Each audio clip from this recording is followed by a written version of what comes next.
오늘 우리에게 주시는 하나님의 말씀은 누가복음 7장 24절에서 30절 말씀입니다. 요한이 보낸 자가 떠난 후에 예수께서 무리에게 요한에 대하여 말씀하시되 너희가 무엇을 보려고 광야에 나갔더냐? 바람에 흔들리는 갈대냐? 그러면 너희가 무엇을 보려고 나갔더냐? 부드러운 옷 입은 사람이냐? 보라, 화려한 옷을 입고 사치하게 지내는 자는 왕궁에 있느니라. 그러면 너희가 무엇을 보려고 나갔더냐? 선지자냐? 옳다, 내가 너희에게 이르노니 선지자보다도 훌륭한 자니라.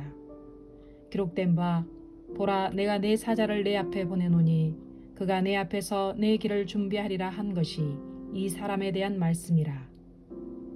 내가 너희에게 말하노니 여자가 낳은 자 중에 요한보다 큰 자가 없도다. 그러나 하나님의 나라에서는 극히 작은 자라도 그보다 크니라 하시니 모든 백성과 세리들은 이미 요한의 세례를 받은지라. 이 말씀을 듣고 하나님을 의롭다 하되 바리새인과 율법 교사들은 그의 세례를 받지 아니하므로 그들 자신을 위한 하나님의 뜻을 저버리니라. 아멘. 할렐루야. 예수 그리스도의 신부된 사랑하는 성도 여러분들이여, 빛나고 희고 깨끗한 세마포의 옷을 입도록 합시다. 이는 성도들의 옳은 행실의 옷을 말합니다. 우리는 예수 그리스도의 신부된 사람들로서 아름다운 신부의 옷을 단장하여서 우리 다 같이 천국 혼인잔치에 참여하도록, 우리의 믿음의 소망을 충만하게 갖도록 우리 함께 믿음으로 달려가 갑시다. 오늘 하나님 나라에 주신 말씀의 제목은 여자가 낳은 자 중에 가장 큰 자라 할지라도 라는 말씀을 가지고 여러분들 안에 함께 하시는 성령님과 함께 은혜를 나누고자 합니다. 오늘은 어떤 말씀의 스토리가 될까요?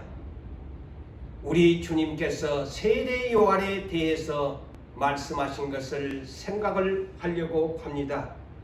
그러므로 오늘 우리가 이 말씀을 듣기 위해서는 이 말씀과 더불어서 우리의 신앙을 점검하도록 해야 되겠습니다.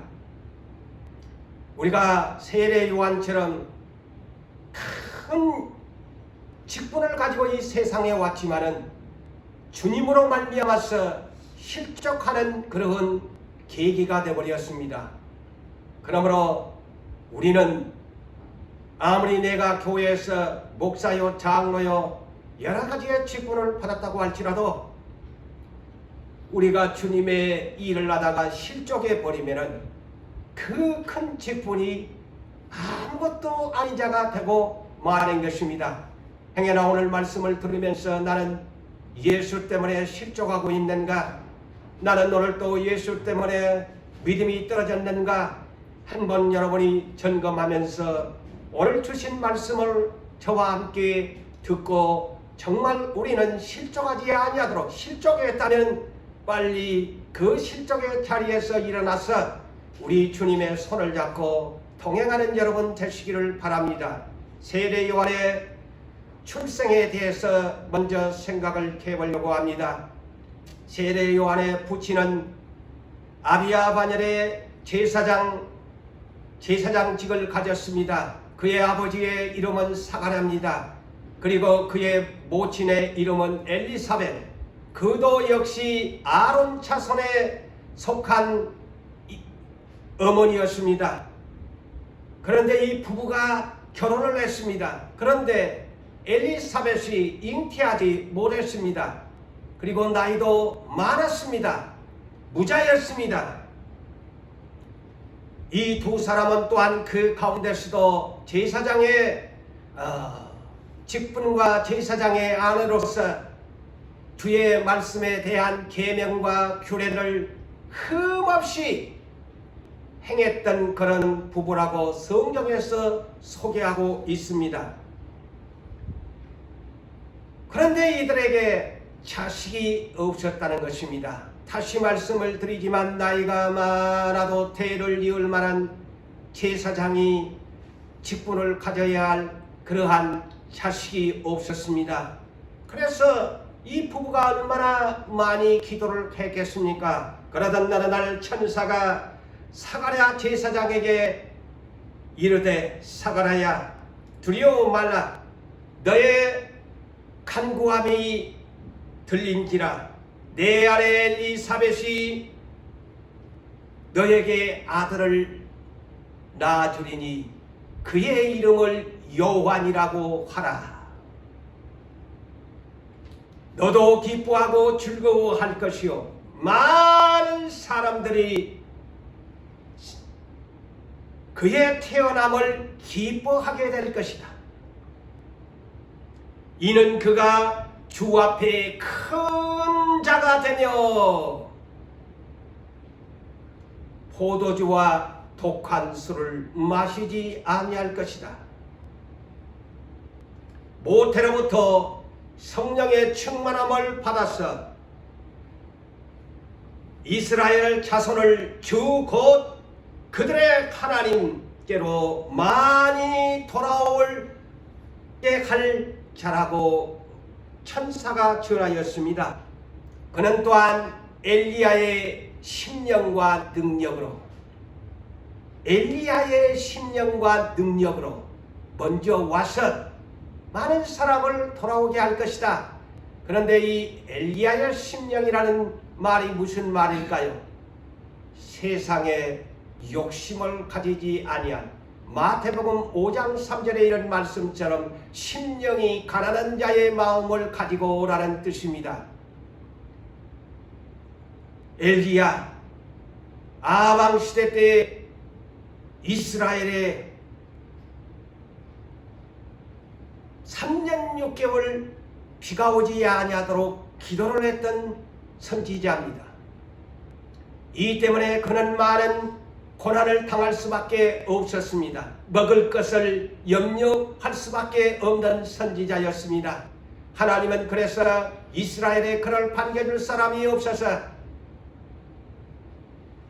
그리 시냇가에로 보내서 까마귀를 통해서 떡을 물어다 먹이고 그리 시냇가마저도 물이 떨어져서 저 이스라엘 가부에게로 보내지 아니하고 시돈 땅에 있는 사르밧 가부에게 보내서 엘리야를 먹이시는 것을 보면은 엘리야는 아무것도 가진 것이 없는 가난한 자로서 그 기근 3년 반의 세월 속에 하나님의 나라를 회개를 왕에게 촉구하고 이스라엘 백성에게 회개를 촉구했던 그런 선지자입니다.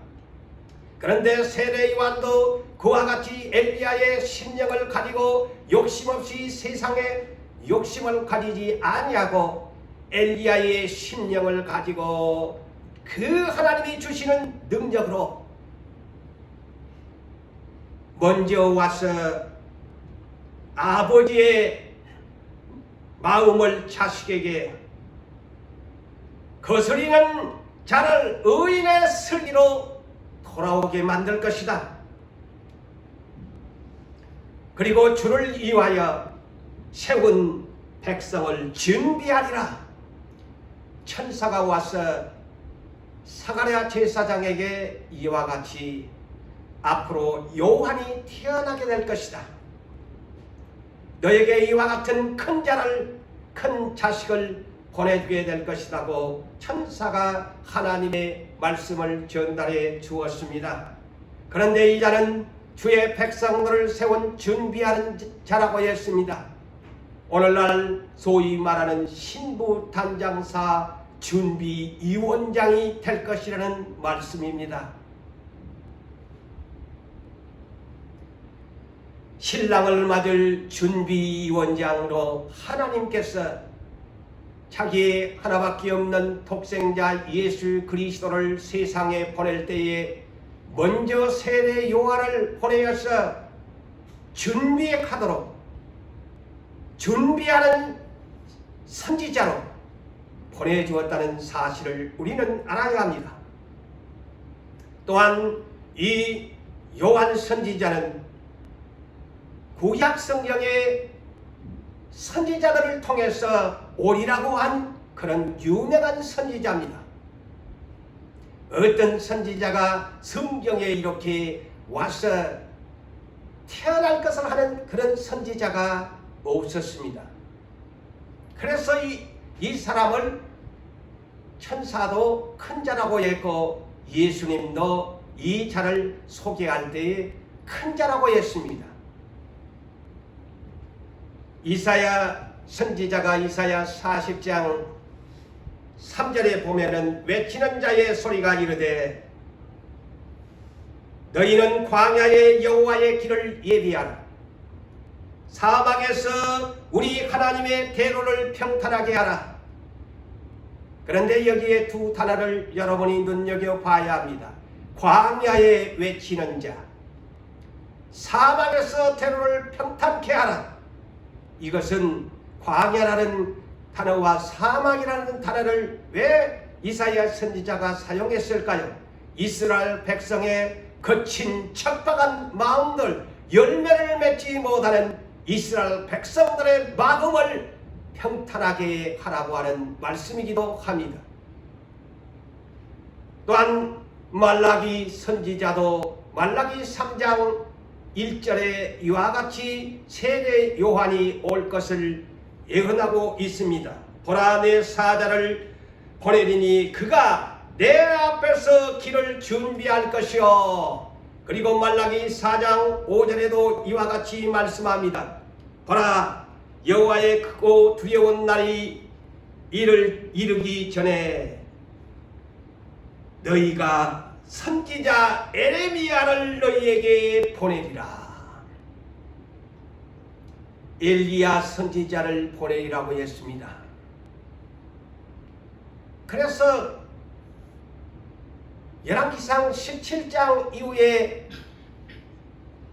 털이 많은 사람이요 허리에 가죽띠를 꼭 세례요한 같은 그런 복장을 하고서 그 3년 만에 기근 중에 예쳤던 그런 엘리야를 선지자들이 그런 엘리야를 선지자를 보내주겠다.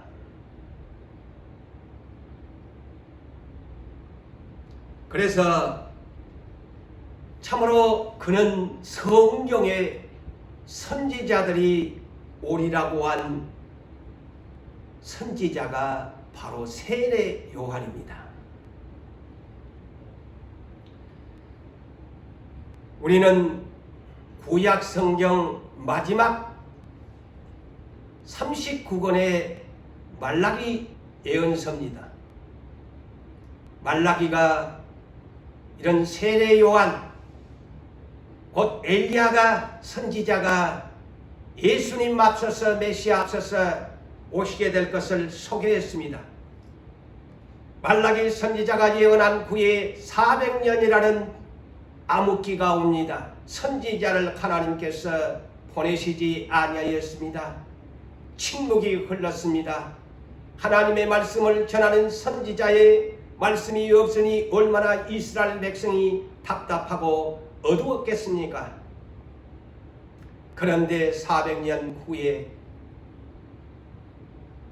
이사야 선지자가 말라기 선지자가 예언한 길을 준비할 메시아의 길을 준비할 선지자가 과연 광야의 엘리야처럼 엘리야의 신령과 능력을 가지고 그가 예수에 앞서서 외쳤습니다.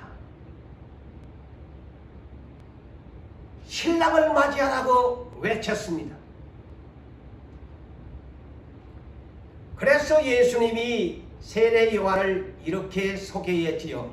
요한복음 5장 35절에 그와 같이 어둡고 캄캄한 400년의 암흑이 끝나면서 세례 요한이 와서 예수님의 길잡이가 되면서 등불을 밝혀준 것입니다. 그래서 예수님이 세례 요한을 일컬어서 켜서 비치는 등불이라 그랬습니다. 세례 요한은 켜서 비치는 등불이라고 하는 것입니다. 그러므로 예수는 세상의 빛으로 오셨습니다. 캄캄한 그 시대에 예수님은 생명의 빛으로 세상에 오신 것입니다. 예수 그리스도보다 세례 요한은 6개월 앞서서 태어난 사람입니다. 그는 천사가 사가랴에게 아까도 말한 것처럼 엘리야의 심령과 능력으로 많은 사람을 먼저 와서 돌아오게 만들 것이라고 했습니다. 사랑하는 성도 여러분, 그는 가장 먼저 입을 열었던 것이 회개하라 천국이 가까웠느니라. 세례 요한은 이스라엘 백성에게 광야에서 외쳤습니다. 회개하라. 너희의 모든 굳어버린 마음들을 평탄하게 만들어서 겸손하게 예수를 맞이할 것을 그는 광야에서 외쳤습니다. 그는 이사야 선지자가 예언한 그대로 광야에서 그는 외쳤습니다. 그의 광야에 외치는 소리가 되었습니다. 너희는 주의 길을 준비하라. 그가 오실 길을 곧게 하라. 모두 다 마음을 낮추어서 겸손하게 우리 주님을 맞으라고 그는 외쳤습니다. 사랑하는 성도 여러분, 요한은 세상에 욕심이 없는 예수님의 팔복 가운데 가장 먼저 언급하셨던 심령이 가난한 자의 마음을 가지고 주님의 말씀을 증언했습니다. 요한은 낙타 털옷을 입었습니다. 허리에는 가죽띠를 띄었습니다. 음식은 들판에 날아다니는 메뚜기를 잡아 먹었습니다. 그리고 들판을 찾아다니면서 석청 꿀을 먹고 살았습니다. 그는 아름다운 예모를 단장하지 않았습니다. 그는 자연인 그대로의 삶을 살았습니다. 세상에 욕심을 가지지 않았습니다. 자연 그대로에서의 하나님이 하루하루 주어진 그대로 그것을 음식으로 삼고 짐승의 가죽에 옷을 걸쳐 입고 짐승의 가죽에 허리띠를 띠고 욕심 없이 다시 오실 주를 맞이하라고 바로 엘리야의 심령으로 엘리야처럼 그도 외쳤습니다. 사랑하는 성도 여러분들이여, 주님이 오실 때도 그와 같은 종들을 일으킵니다. 계시록 11장이 바로 그 내용입니다. 이 땅에는 7년 대환난이 있을 것입니다. 전 3년 만의 환난 중에 두 증인 두 선지자를 세울 것인데 그들은 굵은 베옷을 입고, 다시 말하면 사람이 죽었을 때 입는 상복을 입고 회개를 촉구하게 될 것이라고 말씀합니다. 아름다운 옷을 입고 나가서 외치지 아니합니다. 굵은 베옷, 회개하라, 주님이 오실 때가 되었다. 하나님의 성전을 측량하면서 3년 반 동안 당신의 백성들을 회개하라고 촉구하게 되어집니다. 이때 회개하지 아니하면은 후 3년 반 짐승의 시대가 오게 되어진다. 너희는 회개하라, 회개하라. 세상의 욕심을 버리고 하나님께 예배하는 일에, 하나님께 기도하는 일에, 거룩한 옷을 입는 일에 너희가 준비하여야 할 것을 두 선지자는 외치게 될 것입니다. 여러분, 니노에도 40일 후에 멸망할 것을 냈을 때에 선지자 요나가 외칠 때에 니느웨에 있는 왕과 모든 백성과 짐승은 다 굵은 베옷을 입고 회개하여 40일에 멸망을 면했다는 것을 아셔야 합니다. 회개할 때는 굵은 베옷을 입어야 합니다. 그래서 세례 요한도 엘리야도 회개를 촉구하는 시대에 자연인 그대로의 복장을 하면서 세상에 있는 호화로운 옷을 입고 외치는 것이 아니었습니다. 세례 요한의 메시지는 강력했습니다.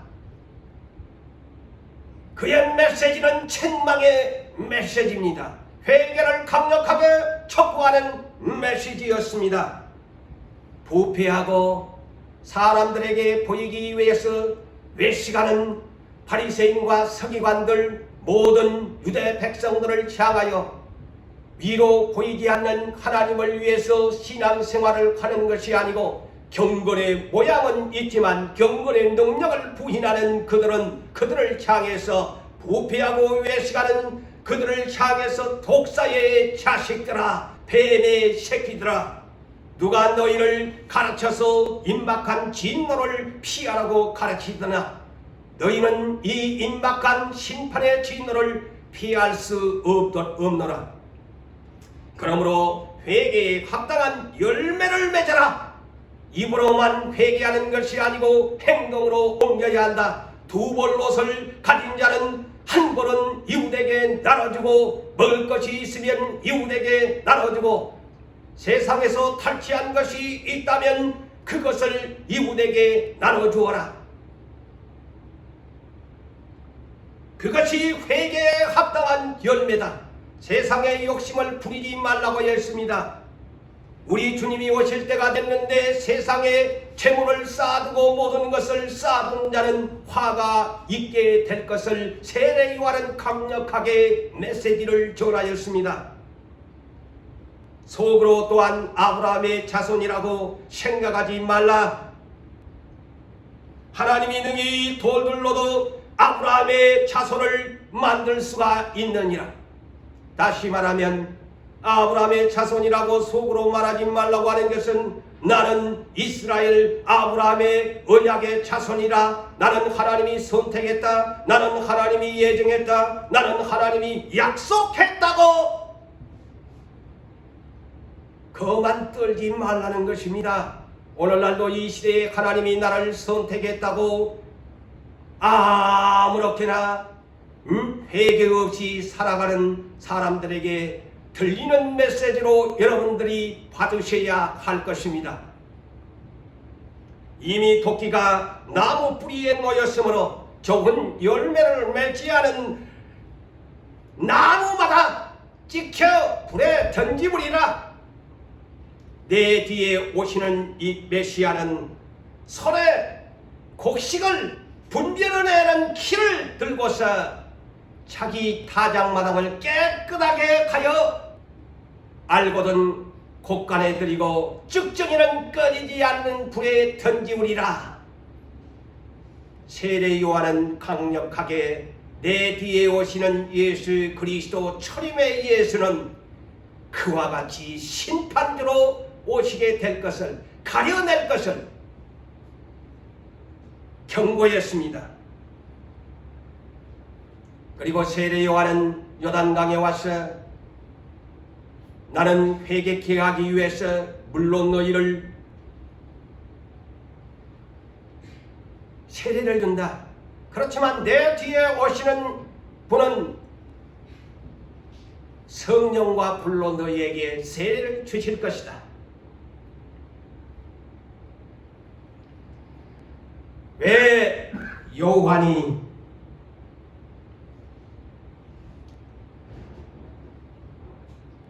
여자가 낳은 자 중에 가장 큰 자라고 했을까요?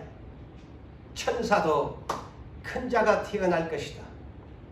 예수님도 오늘 본문에서 여자가 낳은 자 중에 세례 요한보다도 더 큰 자가 없다. 왜 이런 말씀을 하셨을까요? 그것은 첫째는 예수님의 길잡이, 준비하는 선지자. 그래서 큽니다. 어떤 선지자가 구약시대에 그렇게 오리라고 하는 메시아의 길잡이가 된 선지자가 어디 있습니까? 6개월 앞서 태어나서 예수님 앞서서 광야에 예수를 소개합니다. 저분이 어린 양이다. 저분을 믿어라. 그래서 큰 자입니다. 두 번째 큰 자다고 한 것은 어떻게 피조물인 세례 요한이 삼위 하나님 중에 한 분인 성자에게 물로 세례를 베풀 수 있습니까?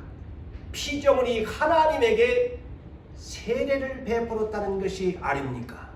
그래서 큰 자입니다.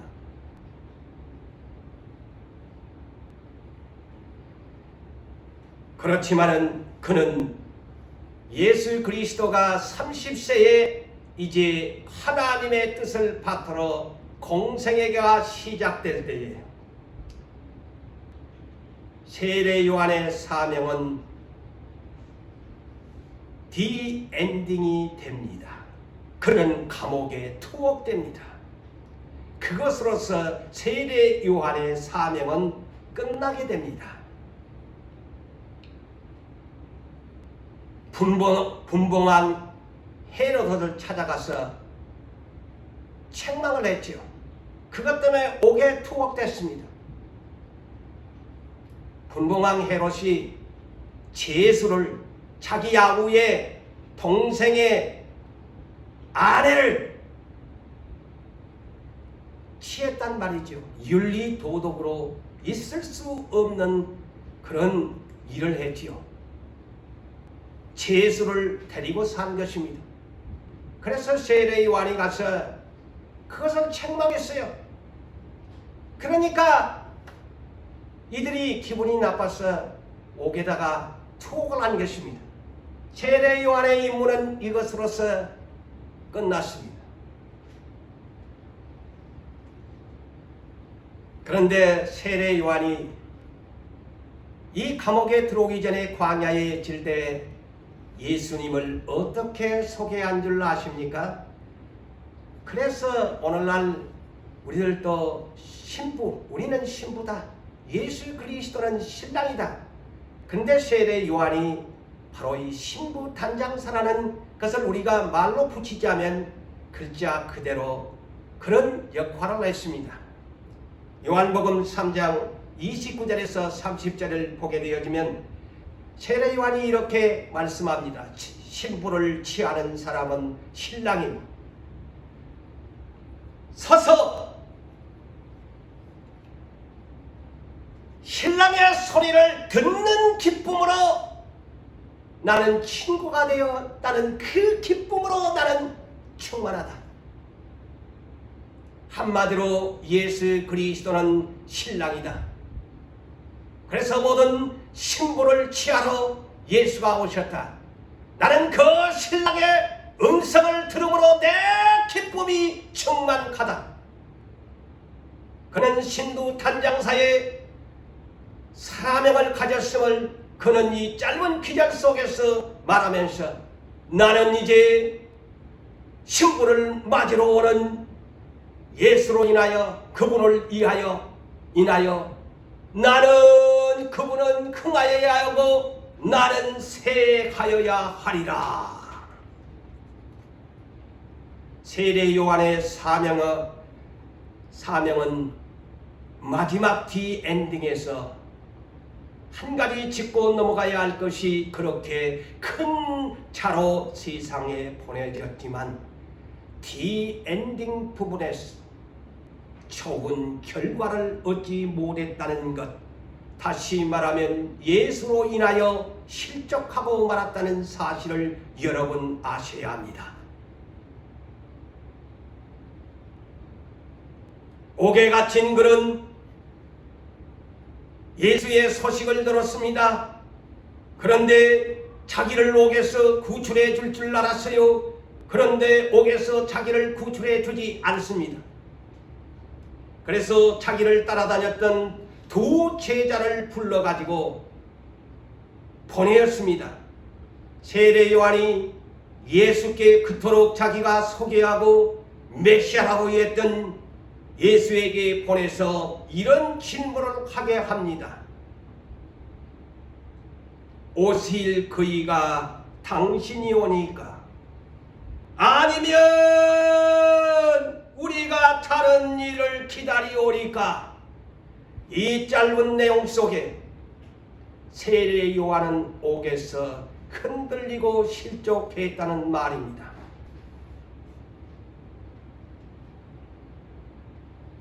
세례 요한은 마지막은 순교의 제물이 됐습니다. 분봉왕 헤롯의 생일 선물이 되고 말았습니다.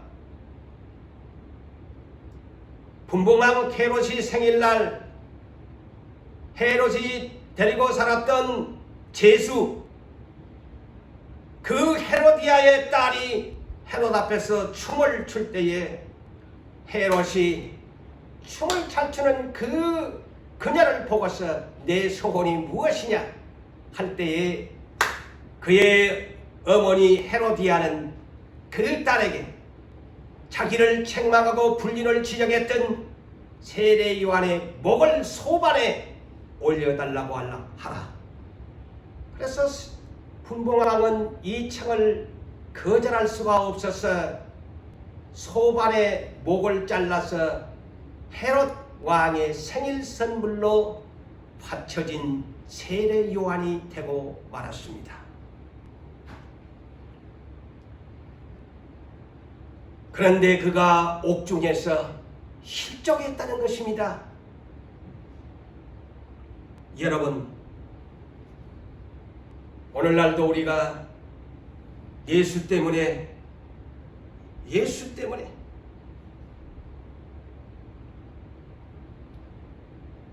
그 십자가의 짐 때문에 고통을 당하고 계십니까? 그것 때문에 실족하고 계십니까? 하나님에 대한 말씀에 대한 신뢰가 떨어졌습니까? 십자가의 짐 때문에 왜 나를 이렇게 옥에다 두고 내 평생에 이렇게 물질적인 고난만을 나에게 주십니까? 하나님은 어디 계십니까? 정말 하나님이 계시는 것입니까? 세례 요한은 옥중에서 그토록 예수를 소개했던 그였는데 옥중에서 정말 당신인지 아닌지 확실하게 나에게 내 제자들을 보낼 테니 말해 주세요. 흔들렸습니다. 실족했습니다. 세례 요한은 예수가 와서 메시아가 와서 국가적으로 로마의 식민지에서 해방을 일으키는 그런 해방자로 알았습니다. 또한 정치적으로는 저 못된 자기를 가둔 분봉왕 헤롯을 밀어내고 주가 유대인의 왕으로 등극할 줄 알았습니다. 그리고 옥에 갇힌 자기를 옥에서 풀어줄 줄로 알았습니다. 그런데 그가 복음을 전하는데도 국가적으로나 정치적으로나 자기에게 아무것도 일어난 일이 없었습니다. 그러니 그는 실족해버리고 만 것입니다. 여러분, 이 말씀을 들으면서 여러분들의 인생의 신앙생활에 나에게 불이익이 떨어지고 하나님이 풀어주지 아니한다고 생각했을 때를 여러분 잘 깊이 생각하고 이 말씀을 들으시고 여러분들의 신앙을 점검하셔야 할 것입니다. 예수 그리스도의 제자들 성령을 받지 못했을 때는 예수님과 3년 반 동안 살다가 예수님이 십자가를 지고 간다고 했을 때 나는 옥에도 같이 가겠습니다. 죽는데도 같이 가겠습니다. 그들은 호언장담을 했지만은 예수님의 십자가 앞에서는 모두 다 도망치고 배신하고 말았습니다. 그렇지만은 그들이 주님이 다시 부활 승천하시면서 예루살렘을 떠나지 말고 성령을 받으라고 할 때 성령을 받고 나서는 그들은 예수님을 배신하지 않았습니다. 평생 예수님의 사역의 사명을 완수했습니다. 죽기까지 그들은 선거했습니다.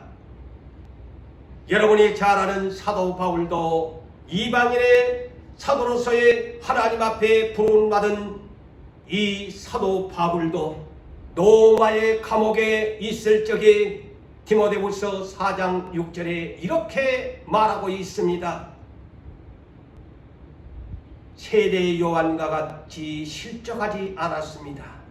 로마의 감옥에 있을 때에 이렇게 말합니다. 전제와 같이. 전제가 뭡니까? 하나님 앞에 제사를 드릴 때 포도주를 제사를 드릴 때 그곳에 포도주를 따르면 불과 함께 향기로운 냄새로 드리는 것이 포도주의 제사를 전제라고 합니다. 나는 전제와 같이 내가 벌써 하나님 앞에 부어지고 내가 이 세상을 떠날 시간이 가까워왔더라. 나는 선한 싸움을 다 싸우고 나의 달려갈 길을 마치고 믿음을 지켰으니 이제 후로는 주 곧 의로우신 재판장이 그날에 나에게 의로운 의의 멸류관을 예비해 두었다.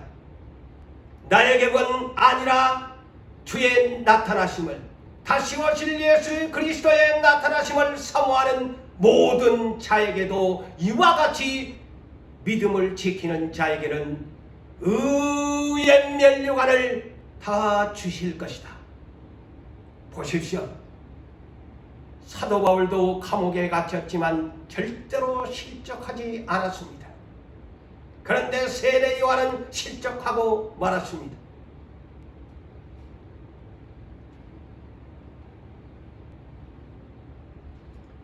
자, 세례 요한이 보낸 두 제자가 와서 우리 선생님이 그러는데 당신이 메시아입니까? 아니면 다른 메시아를 다른 분이 오실 겁니까? 이렇게 물어봐라고 했습니다. 하니까 주님은 두 세례 요한의 제자에게 너희가 내가 하는 것을 보고 들은 것을 그대로 전해 주어라. 요한에게 알려주어라. 내가 하는 일은 맹인을 보게 하는 일이요 걷지 못한 자 걷게 하는 일이요 나병한 자를 깨끗게 하는 것이요 세상의 온갖 불치의 병자를 고쳐주는 일이요 죽은 자를 살리는 일이요 가난한 자에게 하나님의 나라의 복음을 전파하는 일이다. 나는 국가적으로 해방을 위해서 온 자도 아니다. 다시 말하면 쉽게 얘기하면 세례 요한이 생각하는 국가적인 식민지에서 해방하는 자도 온 것도 아니고 정치적으로 유대인의 왕이 되기 위해서 왕으로 온 것도 아니다. 나는 내 백성을 죄에서 해방하기 위하여 죄로 인하여 병든 자를 고쳐주기 위하여 귀신 들린 자를 해방하기 위하여 내 하나님의 나라를 건설하기 위하여 내가 왔을 뿐이다. 그러면서 누가복음 7장 23절에 이렇게 말씀합니다. 누구든지 나로 인하여 나로 말미암아 실족하지 아니하는 자는 복이 있도다. 그 제자들에게 이렇게 말합니다. 나로 인하여 누구든지 실족하지 아니하면 복이 있다. 실족했다는 겁니다.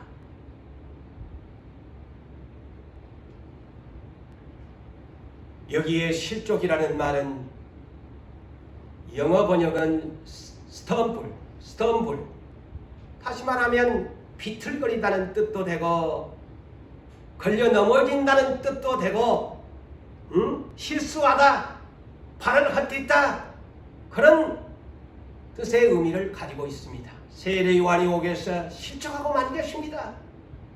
흔들거린 것입니다. 비틀거린 것입니다. 광야의 겉으로 크게 외쳤던 큰 자가 하루아침에 옥에서 그의 신앙은 완전히 비틀거리는 실족한 사람이 되고 만 것입니다. 그러면서 우리 주님은 요한의 제자들이 떠나고 난 후에 이렇게 말씀합니다.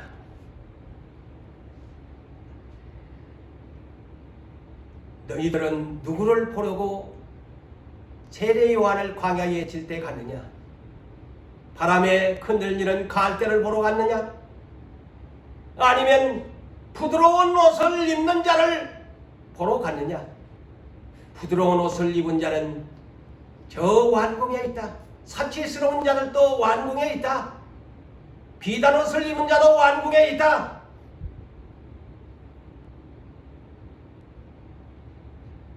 그런데 이 사람은 여자가 난 중에 가장 큰 자다. 그러나 하나님의 나라에서는 극히 작은 자라도 그보다 크니라. 이 말에 우리는 주의 깊이 살펴야 합니다. 그가 하나님 나라에서는 극히 작은 자가 되어버리고 만 것입니다. 주님이 말씀하는 이 하나님의 나라는 뭘까요? 세례 요한은 구약의 율법에 초림의 메시아를 소개하는 자 중에 여자가 난 중에 가장 큰 자로 세상에 보냄을 받았지만은 그는 실족하고 말았다. 나를 소개해놓고 그가 옥에 갇혔을 때 실족하고 말았다. 또한 구약 율법에 여자가 낳은 자 중에 초림의 예수를 소개하는 아무리 큰 자라고 할지라도 나 예수가 와서 세상에 하나님의 나라를 건설하기 위해서 왔다.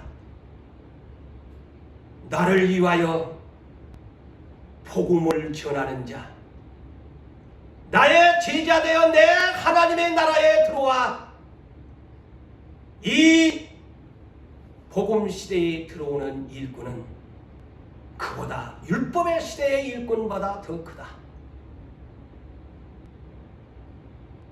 그래서 고린도후서 3장에 율법의 정죄의 직분보다도 이 예수의 의의 직분이 더 크고 영광스럽다고 말씀합니다. 그래서 세례 요한은 구약시대의 일꾼에 불과합니다. 아무리 크지만. 그러나 예수가 오신 후에 일꾼 되어 저 사도들을 보십시오. 그래서 계시록 20장의 4절에 뭐라고 합니까? 자, 심판의 권세를 가진 자들이 앉아있는데 어떤 사람이 큰 자냐? 예수를 증언하기 위하여 하나님의 말씀 때문에 목배임을 당하는 사람, 그리고 짐승의 시대 때에 표를 받지 아니하는 사람, 1000년 동안 왕노릇을 가리라. 그것이 답입니다. 주님 모신 이후의 일꾼은 구약시대의 일꾼보다 크다는 것입니다. 주님이 오신 이후에 주를 위하여 목숨을 바치는 자, 구약시대에 아무리 모세가 위대하고 한다고 할지라도 예수님의 제자인 저 사도들보다 영광이 적습니다. 사랑하는 성도 여러분, 결론을 짓습니다. 여러분들 교회에서 큰 직분을 가졌다고 여러분 생각하시는 분들, 그리고 또한 예수를 인하여서 여러분이 십자가를 진다고 하시는 분들, 실족하지 마십시오. 아무리 처음에 잘했을지라도 나중에 실족해버리고 믿음을 상실해버리고 믿음을 지키지 아니하면 우리 주님 앞에 칭찬을 받을 수가 없습니다. 하나님 나라에 가서 큰 상을 받을 수 없다는 것을 아시고 사랑하는 성도 여러분들이요, 끝까지 사도 바울처럼 믿음을 지켜 의의 멸류관을 받으시는 여러분 되시기를 주의 이름으로 축복합니다.